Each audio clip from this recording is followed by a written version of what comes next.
धर्म के लोगों को इस्लाम में बदल दिया।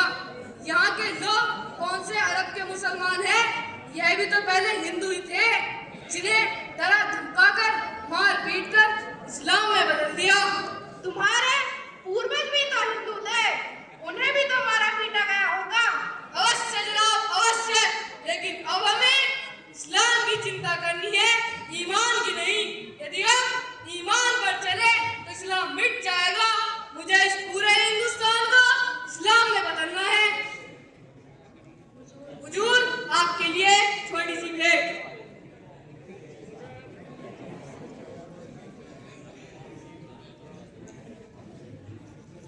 अब हमें क्या करना होगा? कल मैंने उस हकीकत बालक के सामने एक शर्त रखी, या तो तू इस्लाम ग्रहण कर ले, नहीं तो मौत के घाट उतार दिया जाएगा। उसके माँ बाप ने भी उसे बहुत समझाया, लेकिन वह तैयार नहीं हुआ। आज आपको मेरी इस शर्त पर अपनी मोहर लगाना है। यह इस्लाम के विकास का प्रश्न है। उसका किताब से फरियाद करने आता ही होगा, इसलिए मैं जल्दी आया हूँ। ठीक है, उस छोकरे को हाजिर करो। हकीकत बनाम सरकार हाजिर हो।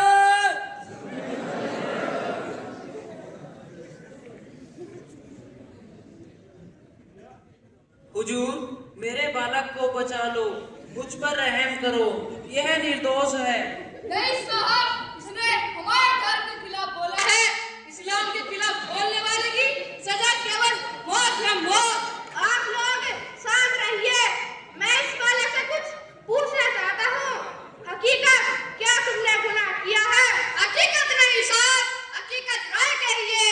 हाँ हाँ, हकीकत राय उर्फ हकीकत, क्या तुमने गुनाह किया है? मैंने कोई गुनाह नहीं किया है। इसने फातिमा बीवी को गाली दिया साहब। यह मौलवी झूठ बोलता है। मैंने कोई गाली नहीं दी, बल्कि कई मुस्लिम बालकों ने और इस मौलवी ने मेरी देवी माँ को गाली दी है। क्या तुम्हारे अलावा कोई और छात्र भी कह सकता है कि तुमने गाली नहीं दी?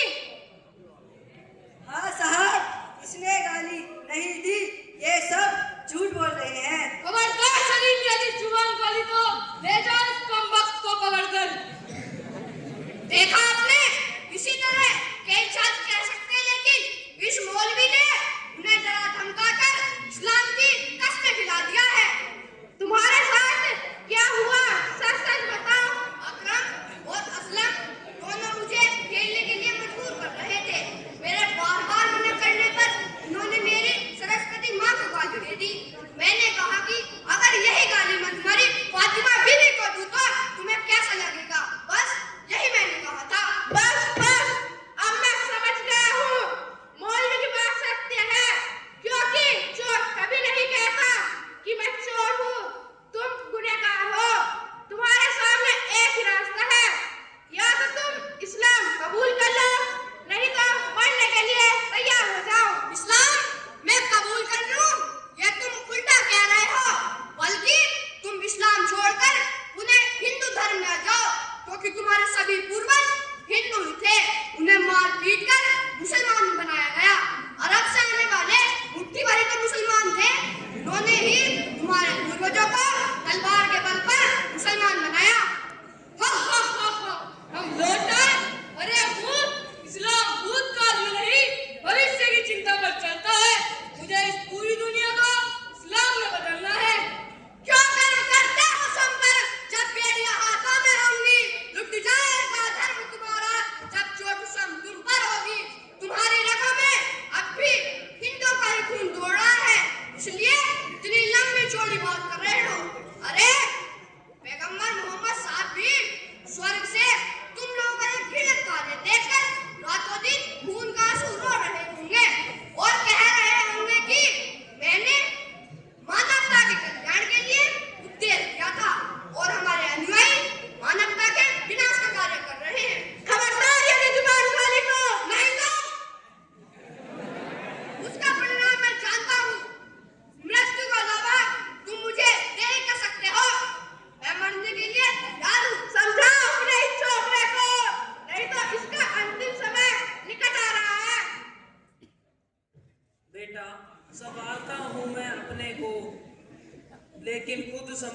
पाता।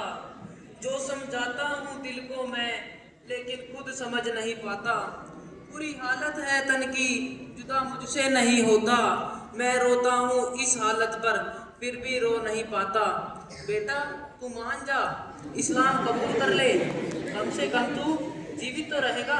तू ही तो हमारी आंखों का तारा है, तेरे बिना हम लोग कैसे जिएंगे। पिताजी, साथ मिलकर इनके मैं ज्योति का इल्जामी बनूं, ये तो पापी हो गए, मैं भी नरकगामी बनूं। पिताजी, अगर नहीं आता यकीन तो मेरी आंखों में देखिए, मेरे हृदय में लिखे हुए एक एक कांध को देखिए। धर्म के संकट में यदि मैं काम आया नहीं, ज्योति के विपदा के समय कुछ कर दिखलाया नहीं, आपने हमको जन्मा था, पाला था इस दिन के लिए, देश धर्म की रक्षा हेतु, सिर्फ आज के लिए पिताजी, सिर्फ आज के लिए। पिताजी, आप चाहे जो कहिए, मैं इन विधर्मियों का धर्म स्वीकार नहीं करूंगा। इंसान एक दिन पैदा होता है और एक दिन ही मरता है। मृत्यु सत्य है, वह सबके लिए है, तो डर कैसा? मेरा प्राण देने से भारत माता की गोद से हजारों हकीकत पैदा होंगे और इन विधर्मियों का सर्वनाश करेंगे। हुजूर, आपके निर्णय में देर किस बात की? अंतिम बार मैं पूछता हूँ कि क्या तुम्हें इस्लाम कबूल है? चाहे सूरज पूरब से पश्चिम उदय हो, हिमालय पर्वत और विंध्याचल पर्वत आपस में टकराए, लेकिन रे नीच कसम में भेज जो मेरा वचन बदल जाए। चढ़ा दे रसूली पर।